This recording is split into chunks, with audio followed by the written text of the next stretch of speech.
Want to stop dying in Outriders? Well, today, guys, I'm going to give you my tips on how you could avoid death almost entirely in the game and make sure that you do the one most important thing in Outriders, and that is stop dying and make sure that you stay alive regardless of whatever character you're playing, regardless of whatever build you're playing, and regardless if your gear is fully optimized or not.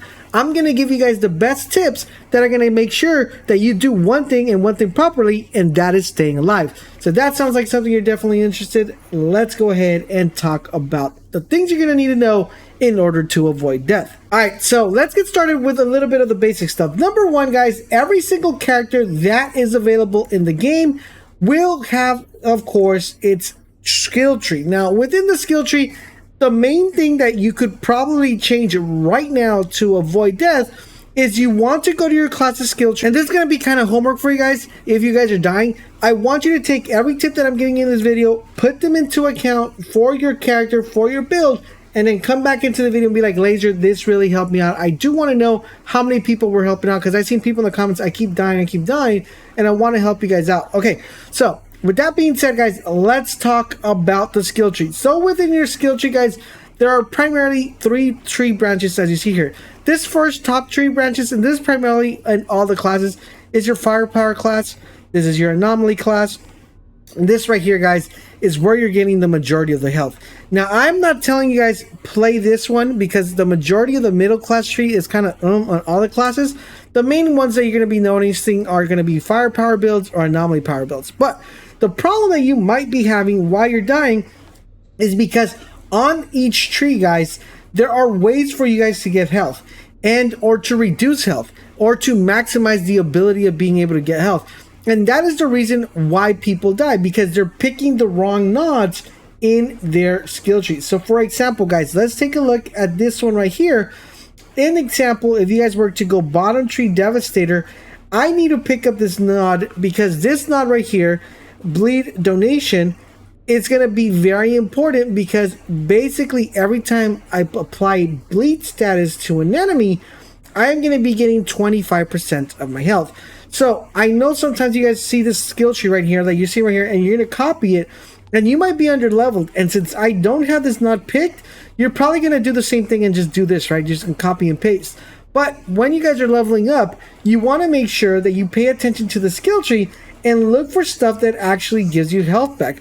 Then afterwards, after you level up, after your character has the right mods, the right gear, then you can come back and tweak the skill tree like the builds that we have here on the channel. But for beginners and for starters, you always want to look at whatever node you go to, so top, bottom, or middle. You want to look at a node that actually gives you health back. And as you see right here, guys, you're going to be, and for this example, for the Devastator, blood donation is going to be giving us our health. All right, so now that we know bleed is going to give us health back, right? And this could be, for example, on the Technomancer could be freeze gives you health back. For the Pyromancer, it could be fire or ash. Or for the Trickster, it could be, get your shield back whenever you do a certain ability. This one right here, we need to answer the second question and apply the other piece of the pie, because this is only one piece. How do we apply bleed? Now, with the Devastator, guys, there are multiple ways of you being able to apply bleed. But for this particular case scenario, we went ahead, and I'm going to give you guys the 2 options. We went ahead and we went our pack tree, and we used one of the nodes, which is called puncture, which is that any seismic ability that we use, it's going to apply bleed to it. So whenever we use our earthquake, bleed is going to be applied, and when bleed is being applied, we're getting 25% of our health back. So that is what we're doing to get that health, and that is what you need to be paying attention to whenever you guys go to and put a build together or build a class. Look at your skill tree, look at what gives you health, and based on what gives you health, find out how you could apply that health either via your pack tree or a mod. So for example, I know in this character right now, I don't have that skill activated, but I do have it on the Seismic Commander helmet, because I believe it drops with Blood Shock.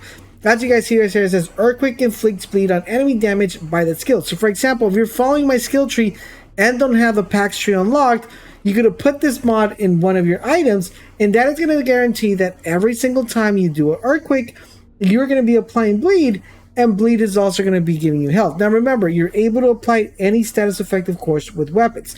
So for number 1, to stop dying, look at your skill tree, look at the stuff that gives you health, look how that health is being obtained, so either bleed or by any status effect, and then apply that to either one of the mods, to one of your pack trees, or to one of your weapons. So for example, if I look at this not particular weapon, but if I look for weapons that apply bleed when I shoot, that once again is going to give me health back. So that is tip number 1. Now that we covered tip number 1, let's talk about weapons, because weapons are extremely important. Now, one of my main components within the game is if I could kill stuff fast enough, then I really don't have to worry about dying, because death is going to be a second nature to me. As the reason being is because people are going to be dead by the time I actually kill them. And weapons have a very important thing. Number 1, you want to get hard-hitting weapons. And when I say hard-hitting weapons, you want to do weapons that are going to allow you to clear a large amount of mobs. Because if you think about it, the majority of the time, you're not really dying to a boss. You're mostly dying to a bunch of mobs surrounding you and you getting overwhelmed. Usually when it comes to boss fights, it's just about you doing more DPS and strategizing, as opposed to you getting overwhelmed. So what I would do is when you look at a weapon, you want to look at mods that are going to allow you to do a lot of damage at one single phase. Now, the ones I want to recommend, guys, is Firestorm. 8 million damage. The thing I love about Firestorm is that it allows you to track enemies. So if you shoot the Firestorm, it hits the enemy, it still moves around the map and stays active, allowing you to apply that burn damage and do that amount of damage. And you can practice every 10 seconds. The other one I want to recommend, guys, you guys should already know, big fan of Moaning Winds. This is definitely one really good if you're getting approached by a bunch of enemies and you're in a large group. Proc Moaning Winds, it pretty much kills everything that is within that vicinity. Another one that's really good, which I love just because of the cooldown and how fast you're able to proc it and how it's able to disperse a amount of enemies, is Shadow Comet. Now, speaking of weapons, there are things that you want to make sure you're looking out for weapons, especially if you're trying to stay alive. Number 1 is you want to look for weapons that have skill life leech. Now, what the heck is skill life leech? Basically, skill life leech is that anything that you have within your skill, it's going to be helping you get your life back from that skill. So, for example, you saw how Earthquake applies bleed, right? Earthquake is a skill, and I'm double dipping on this weapon because I also have status power. Now, what the heck is status power? Status power allows us to have the fact that when we have a status effect, that status effect is going to get amplified if I were to level up my status power. So the more status power, the more amplitude or more power that bleed effect is going to have, or freeze effect, or that toxin effect is going to have way more damage or more output because I have that. So you're going to be looking for weapons that have either skill life leech, status power, it's going to be a secondary, or weapon life leech. Basically, anytime you shoot your weapon with the weapon life leech attribute in it, it's going to give you health back. If you use a weapon that has skill life leech, it's going to go ahead and give you health back faster when you proc your skills. So look at your weapons and see if any of the weapons you could probably make a change and look for a weapon that has skill life leech or weapon life leech that you probably are not using that are going to benefit you on staying alive a little bit longer. Now that we talked about the weapons, it's time for us to go and take a look at, of course, our gear. Now with the gear, guys, it's extremely important that you take a look at the same thing that we kind of looked in the weapons, but the thing I want to prioritize within the gear that might be the reason why you're not staying alive is the difference between these two items. As you guys notice right here, let's say I am level 73, okay? And just for theory's purposes, let's say this is actually 50 and this is 52, or yeah, 52. So I am 2 points under the max level, right? So you want to look at this and you always want to make sure you look at your max level. Now, with that being said, what you want to do, guys, is you want to look at your gear, and the gear piece that you feel like, okay, you know what, that gear piece, I want to make sure it sticks out to me until I get to the point where I can no longer survive it. It has really good mods. Not only does it have really good mods, it has really good stats. What you're going to want to do is you're going to want to go to your attributes, and you're going to want to level up the most important attribute. Not all the attributes. I mean, unless it's a really good piece and you're really high level, I would recommend you level it up. But you're going to want to level up the attribute that's going to be more beneficial to you guys. So if killing fast is going to be beneficial for you guys because you're going for an anomaly build, then of course you're going to want to increment your anomaly power, because the faster you're killing enemies, the better, instead of activating or upgrading your status power or your cooldown reduction. Now, if you like to spam abilities, for in this case, let's take a look at this character. I want to make sure I'm using my Earthquake a lot. because my earthquake is going to apply bleed, and the more bleed, the more health I get back. So in this case scenario, I would actually primarily focus on cooldown reduction so I can use my earthquake a lot faster, and then I would prioritize status power and then anomaly power. So look at your gear and see what stat it's going to be allowing you to get more health back and level that up. And don't leave it like this. As you see, I see this one has absolutely nothing leveled up. It only has anomaly power, cooldown reduction, and status power, but none of that is completely leveled up, and I am not only losing out on damage, but I'm also losing on health as well. Another tip I want to give you guys is to look at these numbers right here, okay? So this is going to be extremely important because these numbers always will be fluctuating, and what I mean by fluctuating is that they're always going to be changing dependent on what you have selected right here. It's extremely important that a lot of people actually take this for granted, and that is this slot right here, which is going to be your pistol slot. So as you guys see right here, if I go straight out to my pistol, my firepower goes down because I'm actually highlighting this. My anomaly power stays about the same, right? It just goes up one if I go here.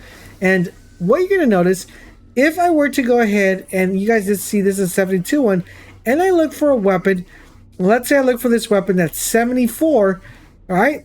74, and I put it in here, you're going to notice that my firepower went up, my anomaly power went up.